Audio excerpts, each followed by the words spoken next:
Om, Om Sahana Bhavatu, Sahano Punattu, Sahaviryam Karavavahe, Tejasvinavaditamastu ma vidvishavahe. Om Shanti, Shanti, Shanti.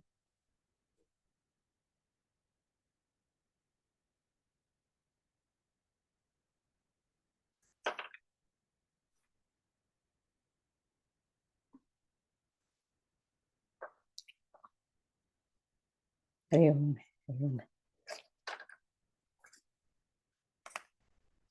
Welcome. So, feels like a long time,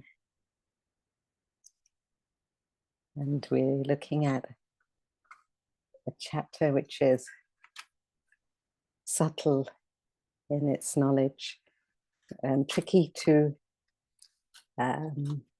digest, because everything that we perceive in this world is our perception, our projection.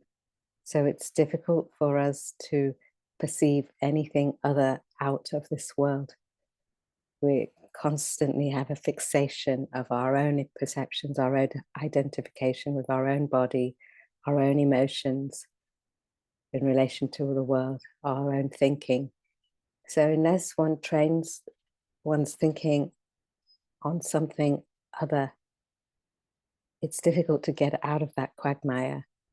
So we're always investigating the finite rather than the infinite. And the whole of the herd is going in that direction. So it's very difficult to go against the grain.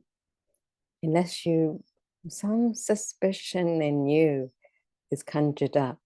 It's not this. This is not what it is. There's something other than this. So you have to have that spirit of inquiry, royal secret, royal knowledge, royal secret. You have to, it's royal because it's privileged, because nobody looks at it. Secret because it's not known, because nobody looks at it. It's available for us all. It's our reason for existence, to discover that true self. That's the only reason we're here. It's not for all the other conventions that we brainwashed ourselves with. It's just to get to that truth. Nothing more, nothing less. So when one celebrates, we're coming to a verse here of the Mahayuga, a day of Brahma, a night of Brahma. Yet we're celebrating this one new year. New year, what? It doesn't make sense when you put it in the context of this. It sounds very, very mad. So if we're to celebrate, we have to consider, how am I going to celebrate that self within me this year? All the other things are periphery.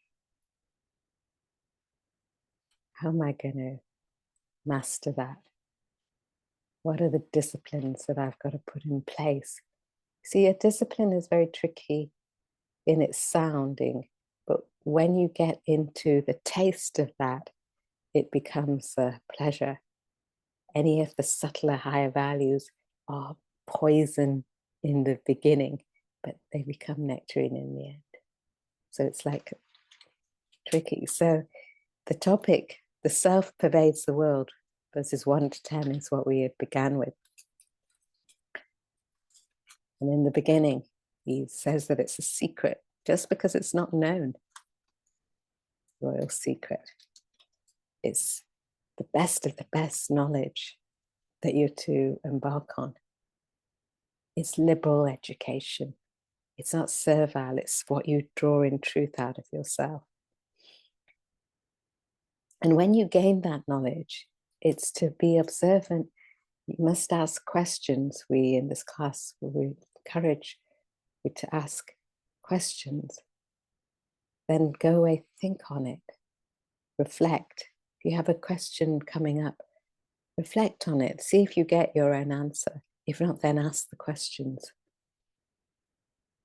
That's the way it's going to be drawn out of yourself rather than me waffling on or somebody waffling on at you. So really, you've got to do your work that way. And when you're doing that, asking questions anywhere, make sure it's with a spirit. It has that shraddha, that you cultivate that sincerity, consistency of purpose to move towards that truth in your life. So shraddha, you don't cavil. It's not nitpicking or disrespectful or to make yourself bigger or just for your curiosity. You sincerely want to know something. Don't let anybody allow that spirit to be dampened in you. Go with all sincerity. Doesn't matter if something doesn't go quite right or you don't like something, you keep your sincerity. Doesn't matter if somebody cheats you even, you keep your sincerity. See, it's when, I don't know all the words, it's the words of the poem by Rudyard Kipling, If, and some of you might know it's a very well-known poem. And it's if you can keep your head raised high when all around are losing theirs. Those are not the words, but the idea is that. So if you can keep your focus on something bigger when everybody else is in a riot, you don't have to go with the crowd. So that ability to keep that shraddha. And how does that shraddha come? That focus on consistently your own study, reflection in the earlier hours of that sattvic time. So you can avoid through your day getting into the worldly mess. And when you do, you remind yourself to get out of it. So you're building your personality, your character, and your conduct. And it takes time to change that. So the idea is you trying to draw that from within yourself. These material layers, you're trying to understand what the insignificance of what they are and the attachments that we build upon them to make them solid, seemingly real. So the idea is to get off that impermanence and to get on to that permanence. Process of negation and assertion. We get caught up. So it was going on. We last left off in the idea that the whole thing is an illusion. All the things which are happening are petty squabbles, are things which we get excited about. The things which are happening in the world, if you can step back far enough, it's just an illusion. If one can fathom it, it's like a mirage. Anybody, what's a mirage? Anybody?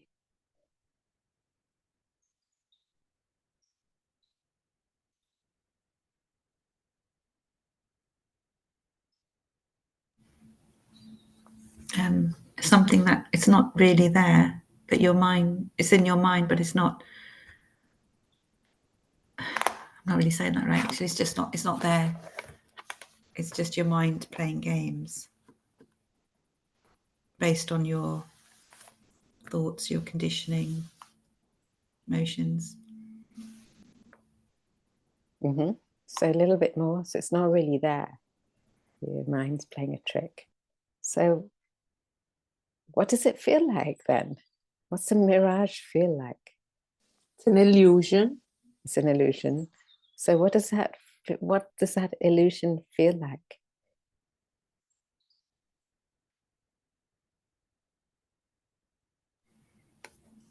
Tim. The mirage is an illusion, as Vidya says, and it's an illusion in an illusion, if our world is an illusion. That's another story. You need to read Ramatirtha to understand that. Illusion in the illusion, yes. And what makes it so, why do you, I'm trying to put a mirage. When you see a mirage, do you know it's a mirage?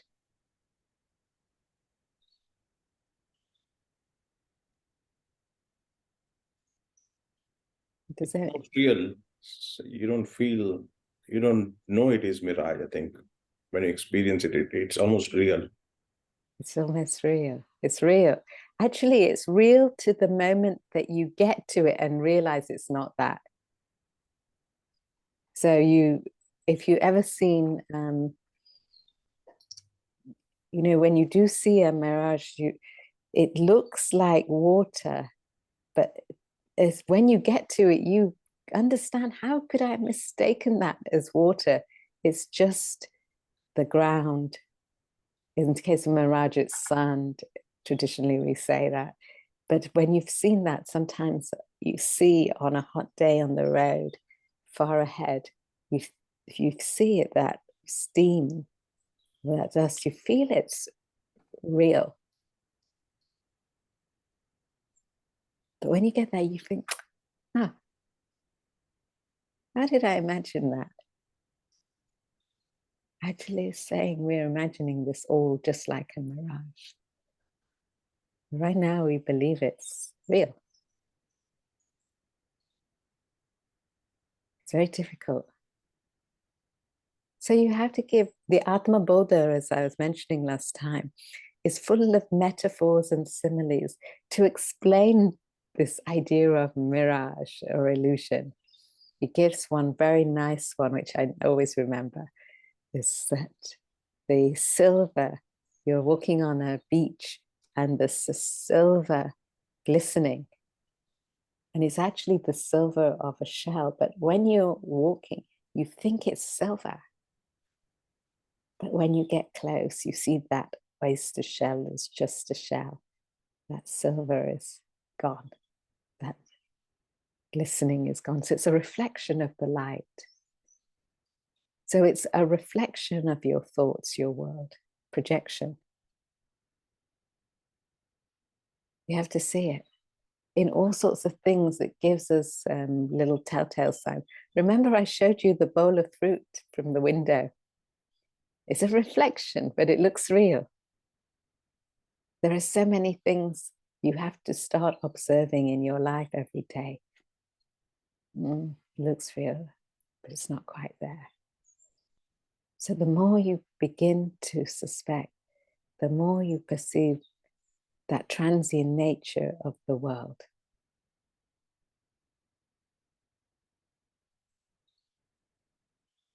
Nitya's favorite verse. Nitya anitya viveka vichara. Got to reflect on what's real and unreal, what's permanent and impermanent. The verse is from Bhagavad Govindam.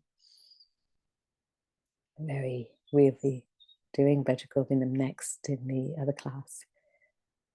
Nitya anitya viveka vichara. That discrimination you've got to build, that capacity of intellect you've got to build to make the distinction between what's permanent and impermanent.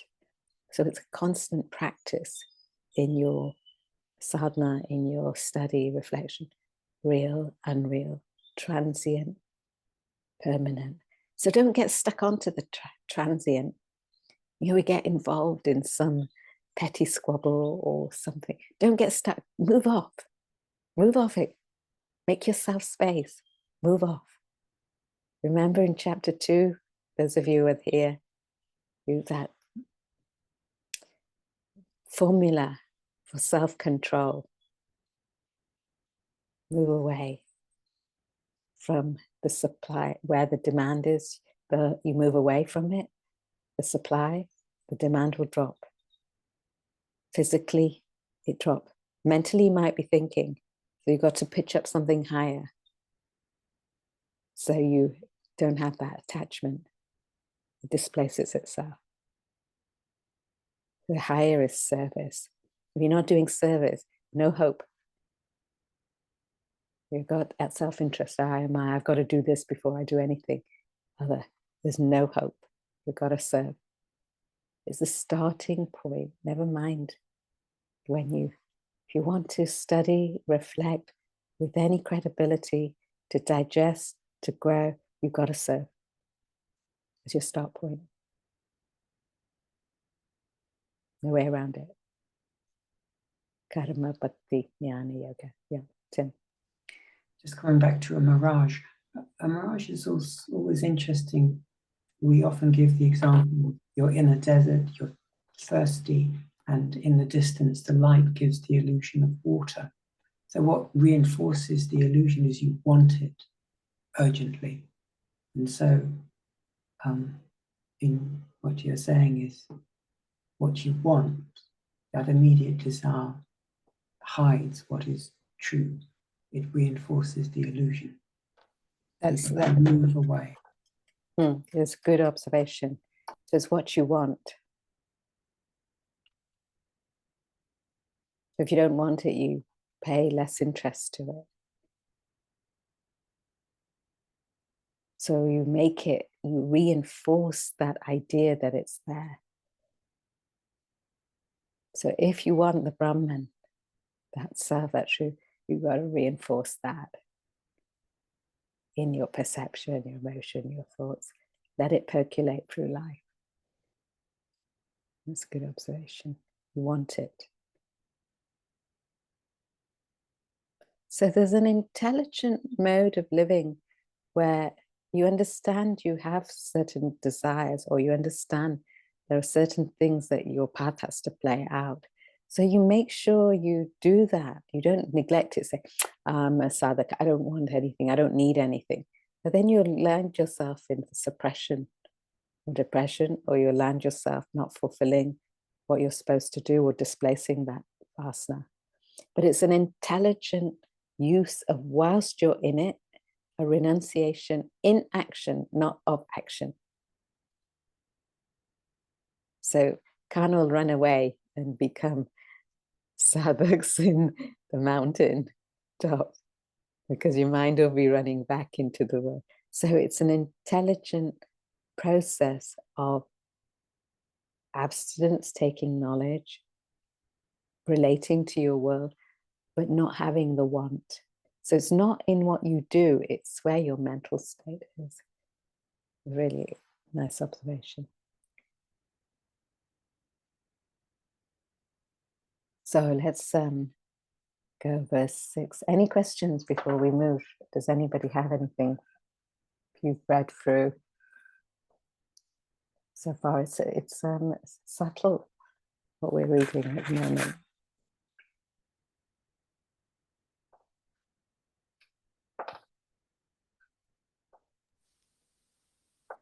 Anybody? Is everybody okay?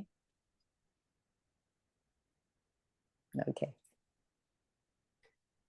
यत् आकाशतितो नित्यं वायु सर्वत्र गो महान् तदा सर्वाणि भूतानि मत्स्थानि निति उपधारय.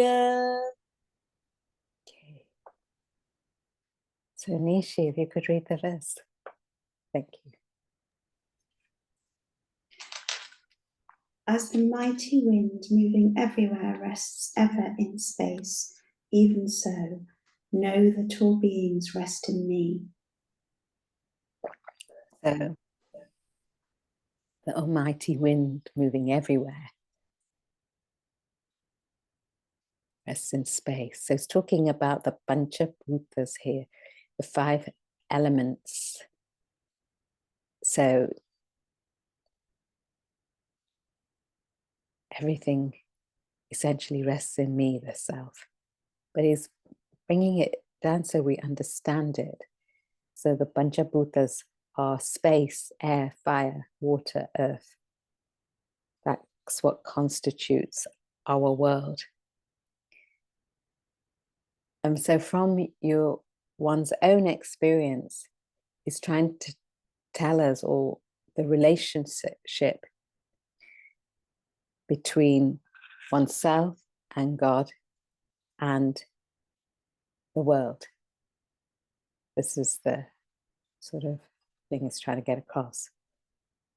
So the way one goes about anything that's unknown to us in the truest sense of education is that you lead it out from within. And in order to do that, and we've got to go using the factors that we know to take us to where we don't know. That's how the mode of education proceeds. You go from known things to unknown. In mathematics, you might have an X, something you don't know, but you use all the factors around it to get that answer of what X is without going into it. So that's a general basic formula. So whatever you don't know, you've got to have that knowledge offered to take you to what you don't know. So for example, if I think we're all in London here, but if I wanted to take you to the National Gallery in London, some of you could probably give directions already, but you don't know where it is. So what I might say to you is you get out of the stop at Charing Cross or Leicester Square. So let's say Leicester Square. You walked down the road towards Trafalgar Square, correct? Then on your left-hand side, you'll meet the theatre, and across the road, you'll meet St. Martin's in the Fields Church. That's a little bit ahead, in fact. Actually, it's in that area. On your right-hand side, you'll meet the National Portrait Gallery. If you go around the corner to Trafalgar Square, behind you will be the National Gallery. Ahead of you, if you walk up the steps of the National Gallery, you'll see Big Ben. It used to be the South African Embassy. I'm not sure what it is now. On one side. I don't know actually, but I can give you that much information and hopefully you'll reach there. So I have to give you a few factors to actually understand how to get there. And the better informed I am in giving you that, hopefully the better and easier it is for you to get there. So if I've missed out a few things, you might go off track and go somewhere else. But you understand, you've got to have known factors to get to that unknown. So you walk up the stairs with those directions of getting the stairs of the National Gallery and go, I can see Big Ben from here at the top of those stairs. You go into the entrance and somebody greets you and say, welcome to the National Gallery. So the principle of education's got to go from known factors to the unknown. So here, what he's talking about is the known elements that you know. We know about all the elements, earth, fire, air. All these elements rest in space. We know about this in some form or some. So air, fire, water, earth, all four rest in the subtlest space. So the grosser elements rest in the subtle. Similarly, all five elements rest in Brahman. It's just using comparison for us to understand how it functions. That's all it's saying. So everything of this world, universe, rests in the Brahman. We don't understand the Brahman. Like really, we don't understand, you know, there's so much of a thing going on of getting to space, getting to X, all the unknowns. We're trying to use all that we don't know to get to X in the universe. Ironic, I'm using this word X. It's also known as SpaceX. It's just a pun, didn't realize. But all this efforts to get to somewhere unknown in case that can support us in some way. So really, we want to get to the unknown Brahman. So that's what's supporting us, is it saying in this verse. So never mind the material, Prakriti. We want to get to the beyond that Prakriti, that Atman, Brahman. That's what supports us. Let's read it. The 5 elements, space, air, fire, water, and earth, constitute the world. Space is the subtlest of the 5. The other 4 elements rest in space. This verse describes the mighty wind moving everywhere in space.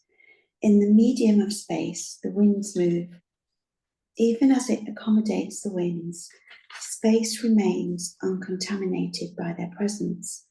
Similarly, Krishna declares that all beings rest in him, the reality, Brahman, the supreme reality, being the subtlest of all, even subtler than space, accommodates everything. All beings exist in Brahman, but Brahman never becomes contaminated by the presence of these beings. Brahman remains ever immaculate.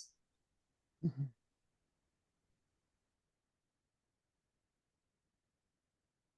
Space is not contaminated by the other elements,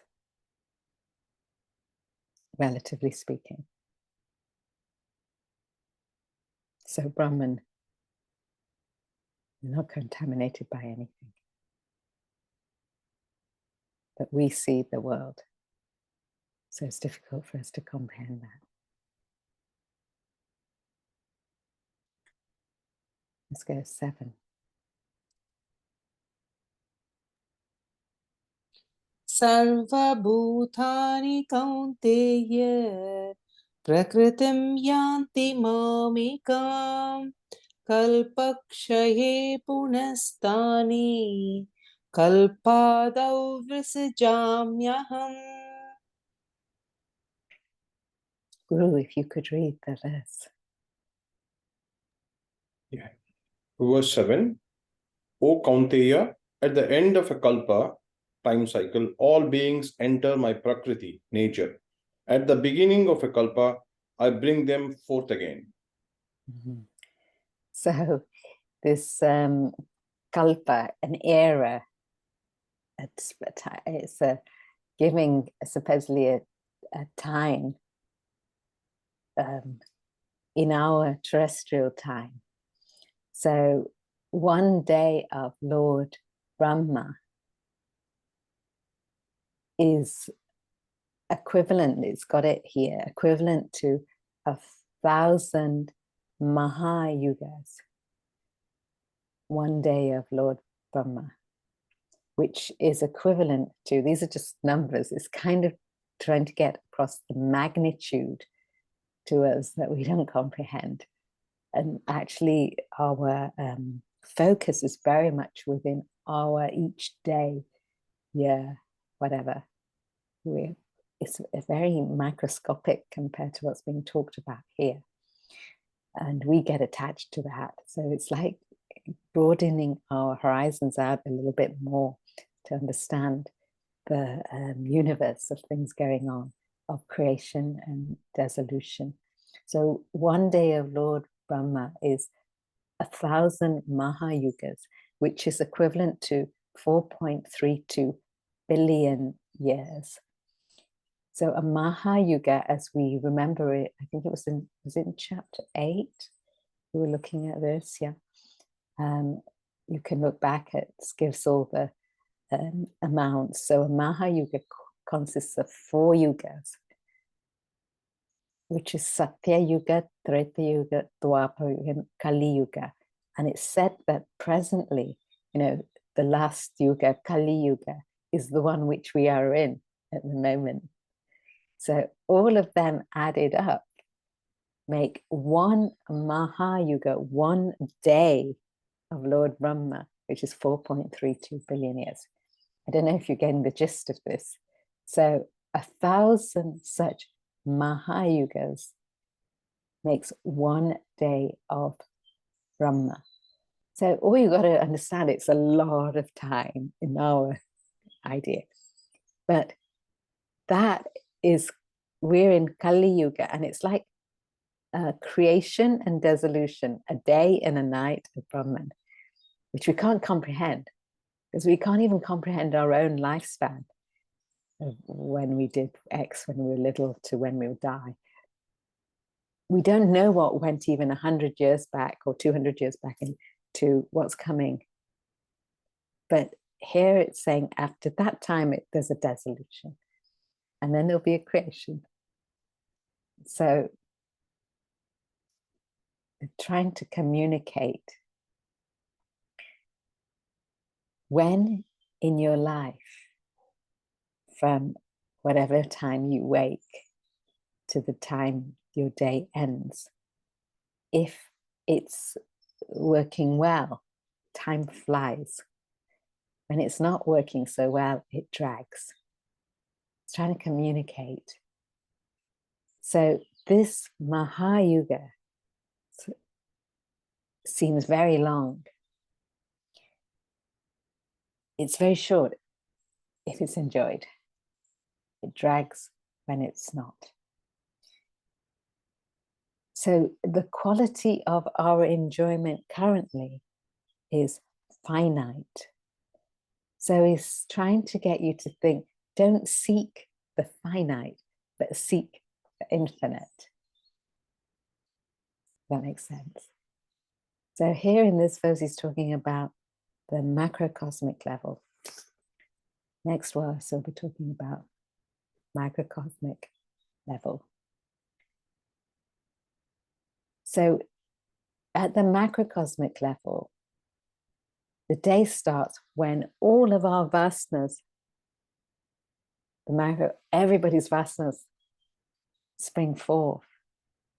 Everybody's up and running and going. And when we go to sleep, it folds back.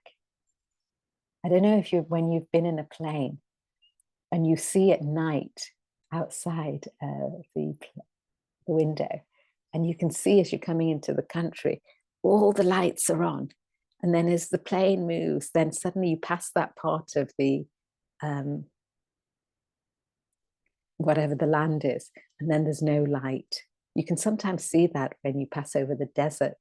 You go from the city, all the lights, and then it goes no lights. So it's almost like when one part of the world is all awake, all the vasanas have appeared. And then another part, it will be going to sleep, or where there's another. So there's a creation and dissolution. At the end of this yuga, Kali Yuga, it's supposedly to devote the whole world falls into dissolution. And you can see the possibilities of that if you're just a bit observant around the world right now. The whole thing can be destructed by one button, if you want. When you see it philosophically, you might perceive it a little bit differently. So it's not even in the masses of hands. It's in a few people's hands. They can just press a button. And then when they press that button, it's cautious, it's careful. These people are supposedly have to have a lot of training in order to have such power, But then you get it in the wrong person's hands, and where Kali Yuga's come about, full cycle. So comes fast. We have those nuclear weapons. The kalpa can come to an end. So not to worry. There's no point worrying about it. You just got to do your optimum in your sadhana. As Swami used to say to us, die once. Don't die every day by the worry and anxiety. Somebody's going to press the button, they're going to press the button. You may as well start living your sadhana to make the optimum of what you've got to do. Let it carry forward. Maybe you can take that in your stride. Let's read it. Then don't worry, get on with your sadhana. Addressing Arjuna as Kaunteya, Krishna declares that all beings enter into his Brahman's unmanifest nature at the end of a vast time cycle called Kalpa. Again, they burst forth into manifestation after the dark Kalpa ends. The macrocosmic emanation and dissolution takes place after each passes through billions of years. The cosmic phenomenon repeats itself exactly as the day and night follow each other in this world. At daytime, an individual's nature remains manifested, while at night time it returns to its unmanifest form. This cycle also repeats itself endlessly until the individual reaches the state of self-realization. A kalpa is said to be the daytime of Lord Brahma in the heavens. Similarly, his night covers another kalpa. A kalpa extends to 1,000 Mahayugas, great eons, and a Mahayuga comprises 4 yugas. Satya Yuga, 1,728,000 years. Treta Yuga, 1,296,000 years. Dwapara Yuga, 864,000 years. And Kali Yuga, 432,000 years. A Mahayuga thus totals to 4,320,000 terrestrial years. A kalpa, being 1,000 Mahayugas, amounts to a staggering 4.32 billion terrestrial years. Okay. So, irrespective where that calculation has come from, it's a long, long time. But the point of it is, it's all terrestrial. So we're trying to get out of that remit of time, space, causation. Brahman's not in the remit of that. So we just got to get busy living in that, not in the can't worry about what's going on. Get on with it. Get on with what you're supposed to be doing. Sadhana. Or just a quick question. I just wanted to comprehend this. So Brahman basically is universal consciousness. Is it what the context is here? That's actually coming in the next 3 verses to explain how it relates, how we position ourselves, how it's nothing to do with it, how it's everything to do with it. So it's actually universal consciousness, yes. Here it's giving an aspect to show the creation and dissolution of things. Things have a cycle. Anything limited has a cycle. Anything finite has a creation and dissolution. We're in that construct, as it were. That's what we project. But it's actually, the idea is to get out of that construct. So Brahman's not within this construct. They, in one sense, support it. In another sense, it has nothing to do with it. So we'll build that, what you're asking, perhaps argument up in the next 8, 9, 10 verse comes.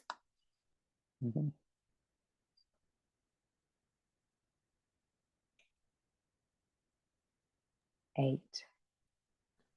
प्रकृतिं स्वामवस्थभ्य विसृजामि पुनः पुनः भूतग्रामम् इमं कृत्स्नम् अवशं प्रकृतेर्वशात्.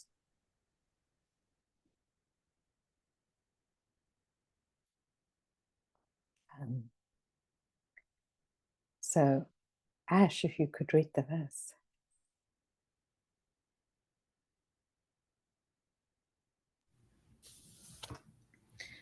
Verse 8. Animating my own Prakriti, nature, I bring forth again and again all the multitude of beings, helpless by the force of Prakriti. So Prakriti is matter. Animating my own Prakriti. It's like a joke when you see it from a different perspective. How can, it's like you're saying, does Brahman create all this? Why would Brahman create all this? It sounds ridiculous. We're trying there to get out of this illusion. Why would it be created? So I generate these beings. I bring forth these beings. It's like saying the rope, saying, I bring forth the snake. I bring forth beings.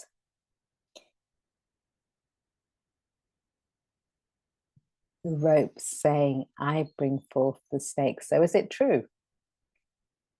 Because if there's no rope, it's like saying there could be no snake. And the rope says, I'm the cause of the snake. It's like saying that. Is that okay? Does that make sense to you? I bring forth the macro and the microcosm. So in the 7th and 8th verse, I generate these beings. So animating my own Prakriti. So it's like saying, Brahman saying, I animate it all. I bring forth these multitudes of beings. So Brahman's taking a responsibility from our perspectives, as it were, bringing forth the beings. And in the 9th verse, is going to say, I only animate these beings, as you were asking, Guru, in relation to this. And it softens that position. And in the 10th verse, as a matter of fact, it says, I've got nothing to do with it. You understand it as there's some matter there, or what have you. I've got nothing to do with that illusion, as it were. I'm something other than that. So therefore, it's like, in verse 10, is like saying the rope saying, I have nothing to do with the snake. That's in verse 10 coming. So, literally nothing to do with the snake. So first the rope says, I produce the snake. It's like saying that. Second, I animate it. So if you're seeing the snake, I'm no doubt the catalyst. So I'm the catalyst that enables you to see that. And in the third, in verse 10, it'll be saying, whatever you're seeing is your complete imagination. If you can't see the truth, you need some treatment. It completely withdraws the rock, got nothing to do with it. So it's like building you up, us up, to an understanding of where we're at, so what we've got to move to what we've got to comprehend. So it always goes from understanding where you're at. You may ask which is correct. And it all depends on what you identify with. It's what you're going to see. So if you can't tell the little boy who sees the snake. There's no snake there. You can't explain that. They've seen it.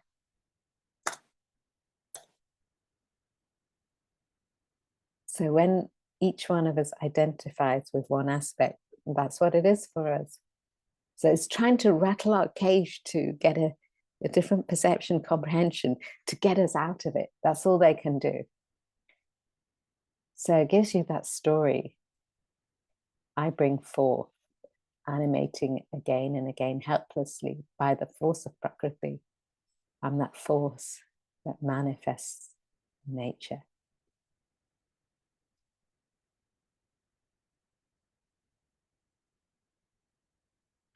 It's like saying, as long as there will be a sun, there'll be multitude of reflections. So this multitude comes and goes. Reflections wherever, some places you see it, some places you don't, but there will be.